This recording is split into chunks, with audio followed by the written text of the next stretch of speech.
पुणेरी पाट्यांची ख्याती आपण ऐकली आहे, पण सोलापूरकरही आता या बाबतीत मागे नाहीत। सोलापूरमधील एका चहाच्या टपरीवरील उपरोधिक पाटी सध्या सोशल मीडियावर चांगलीच व्हायरल होत आहे। ही पाटी इतकी मजेदार आहे की ती वाचून चोरालाही घाम फुटेल। सोलापूरमधील एका टपरीवर लिहिलेली पाटी आपले सोलापूर सांगली या इंस्टाग्राम पेजवरून शेअर करण्यात आली आहे। ही पाटी थेट चोरांना उद्देशून आहे। दुकानदारांनी लिहिलंय, या टपरीवरील सर्व सामान घरी नेलं आहे, त्यामुळे आपला रात्रीचा बहुमूल्य वेळ वाया घालवू नये।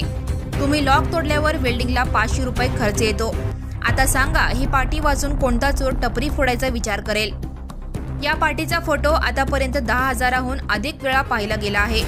सोशल मीडियावर त्यावर अनेक मजेदार प्रतिक्रिया येत आहेत। कोणी म्हणतं, हा दुकानदार आधी पुण्यात राहत असावा म्हणून त्याला अशी उपरोधिक पाटी लिहिण्याची कल्पना सुचली। तर कोणी विचारलं, जर चोराला वाचता येत नसेल तर? काहींनी तर असाही प्रश्न उपस्थित केलाय की सामानच नाहीये तर टपरीवर लॉक का लावलंय? ही पाटी सोलापूरच्या हजरजबाबीपणाची आणि मिश्किलीपणाची ओळख करून देते। पुण्याच्या पाट्यांना टक्कर देणारी ही सोलापुरी पाटी नेटकऱ्यांमध्ये चर्चेचा विषय ठरली आहे। आता तुम्हाला ही पाटी कशी वाटली? तुमच्या प्रतिक्रिया आम्हाला नक्की कळवा। Subscribe now and press the bell icon. Never miss an update.